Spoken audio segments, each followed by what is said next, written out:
What is it about this action that is so incredibly satisfying? I don't think anyone can really explain why, but we all know it just is. One of the things that makes VR so amazing is the way it transports you to other worlds and allows you to do things you otherwise wouldn't be able to do. As amazing as virtual reality is, it's not perfect. One of the big problems I found when first getting into VR was the disconnect you experience when playing a shooter and using a rifle. Because there is no physical object in your hands linking them together, there's a literal and figurative disconnect due to what you see and what you feel not matching up. This was remedied easily enough though when I purchased a gunstock. It was awesome! It turned what felt awkward and disjointed into an immensely satisfying experience, and it even helped me up my game a little bit. Using it with SMGs, LMGs, assault rifles, snipers, all feels great. However, when it comes to pump-action shotguns, we run into a bit of a problem, and that's where this little guy comes in. This is the pump-action shotgun module from Kobra VR. It not only makes using pump shotguns in VR possible, but totally delivers on that little rush of satisfaction that only racking a shotgun can elicit. There's just something about that one-to-one action that is guaranteed to put a smile on your face. The way it works is it attaches to the Picatinny rail on the front of Kobra VR's Wolverine DMR gunstock. It simply slides on and you secure it in place with the included screw. As of the making of this video, it is only compatible with the Wolverine DMR stock, but Falandorn, the creator of Kobra VR, is currently working on redesigning his CQB and Elite stocks so that they will also be compatible going forward. The version he sent for me to take a look at is a working prototype, so there are several differences between mine here and the final model, which is actually available for sale on their Etsy store right now.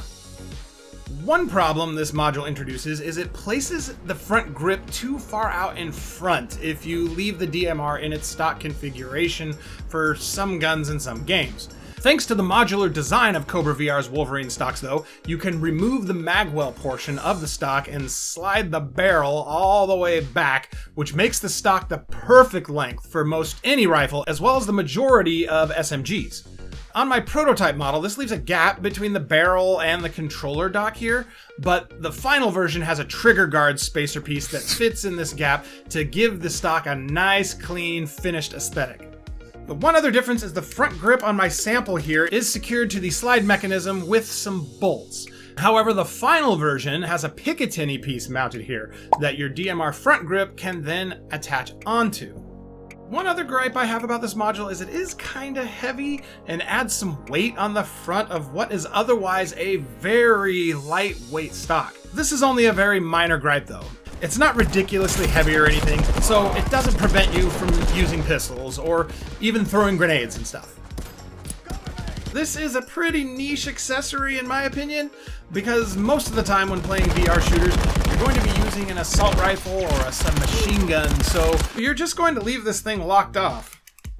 Shotguns just have too limited range, so they're pretty useless most of the time. But in close quarters situations, they do become very effective. And again, that pumping action is just pure joy. When I'm not running through a shoot house just for fun, this module has also come in handy when playing the gun game mode in some games because it allows you to very quickly switch from a locked position over to pump action. The lock is a simple switch. You flip forward, and then to enable the pump action, you press down on this portion here, which pops the locking pin out of the holes in the slide, and you're ready to rock. To lock the stock back in place, you simply repeat this process, but in reverse. I gotta give massive props to Falandorn for making this something you can very easily do while blind in your VR headset. A cool bonus feature of the pump action module is you can quickly and easily lock the stock at a variety of different lengths, which is great for LMGs and some of the sniper rifles in games like the Barrett 50 cal, which require a wider grip. As of the making of this video, the price of the pump action module is just shy of $44 US. I believe the price fluctuates a little from time to time depending on the exchange rate between the US dollar and the Great British Pound, because Kobra VR is based in the UK. Whether it's worth that price or not is a question only you can answer. For someone that primarily plays shooters like Pavlov and Contractors, it may not be worth it to you. Although, now that I've experienced it, there's no way I'm going back. That racking action is just too satisfying. If someone were to develop a good VR hunting game though, because right now there doesn't really seem to be any, when going after birds and waterfowl, I could see this being an absolute must-have accessory.